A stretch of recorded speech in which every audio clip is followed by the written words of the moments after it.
kayo. Sorry po, Lola. Sa susunod na makakita ka ng manananggal, ha? O yung mga delikadong mga nilalang na yan, na umuwi ka na agad. Ayaw ko matulad ka sa kapatid ng lola ko. Bakit po, Lola? Ano pong nangyari sa kanya? Nakakurso na dahan ng manananggal dahil buntis. So ayun, patay. Pati daw yung mga alagang mga manok, hindi pinalampas. O gusto mo bang mangyari yun sa'yo? Ayoko nga, Lola, no? Pero totoo po pala talaga yung mga ganun, no? Na pumapatay po sila ng mga tao, tsaka ng mga hayop. Mag-iingat ka, apo, ha? Gusto mo ba pabaunan kita ng asin? Lola, okay lang po. Naku, Lola, wag po kayong mag-alala sa akin dahil kaya ko na po yung sarili ko. Malaki na po kaya ako, no? Alam niyo po, kailangan yung alalahanin. Ikaw, Lola, kasi mamaya bigla na naman tumaas yung blood pressure nyo, tapos may stress kayo, di ba? Ay, wait lang, Lola. Yung gamot mo pala. Babaya, makalimutan natin to. Okay na yan, dali. Makakalimutan mo na naman Hindi, yung gamot mo, ikaw Lola. ang nakakalimutan. Tuminom ng gamot mo. Kung hindi pa Mamaya kita yan. papaalalahanan, Lola. Dito na yan. Okay na yan. Okay na, dali. Oh. Mukhang masarap yan, Lola. Manananggal? A Filipino mythical creature. Una raw nakita ang mga manananggal noong panahon ng Kastila. Lumalabas lang sila tuwing gabi, nahati ang kanilang mga katawan, at tuwing umaga naman, nabubuo ulit yung mga katawan nila. Nagpasa-pasa yung mga accounts ng mga sinaunang Filipino at yung mga kwento nila nagpasa-pasa na sa panahon natin ngayon tungkol sa manananggal gamit ang comics, TV series at movies. Question. Bukod sa word of mouth at sa paggamit ng mga manananggal sa Filipino pop culture, totoo ba talaga sila?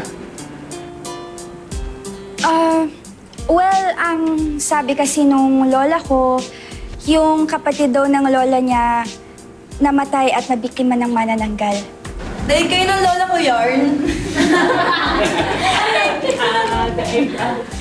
Well, guys, syempre nung una ako din hindi ako naniniwala kasi sino ba namang maniniwala sa manananggal, 'di ba? Parang hindi siya makatotohanan.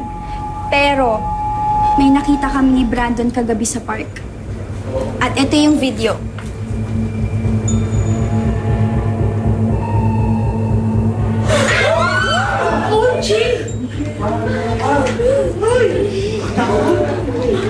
And there you have it!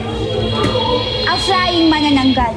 Pumapatay ng mga tao, lalo na ng mga sanggol at buntis. They are dangerous monsters. Dangerous monsters? Yes, Fes. Kasi di ba unlike ng mga duwende na paglalaroan ka lang, na mga kapre na bubugahan ka lang ng usok. Kaya kayo, mag-iingat kayong lahat. Lalo na may mga pinapahid sila kasi na parang special langis bago sila magpalit ng anyo. Kadiri naman, iyo. How primitive!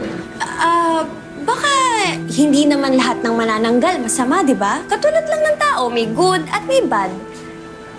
Pero best kasi, di ba, tayong mga tao may sinusunod tayong batas. Eh, yung mga manananggal, wala, di ba? Kaya kahit anong gawin nila, kahit pumatay pa sila ng mga tao, walang huhuli sa kanila dahil nga manananggal sila. Bakit, Bes? Alam ba natin kung ano yung batas ng mga manananggal? Baka kailangan pa i-research.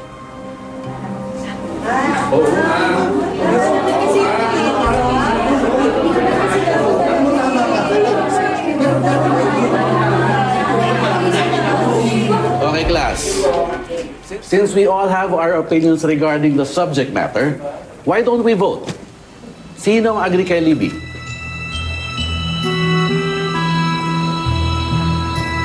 Now, sino naman ang agree kay Hannah?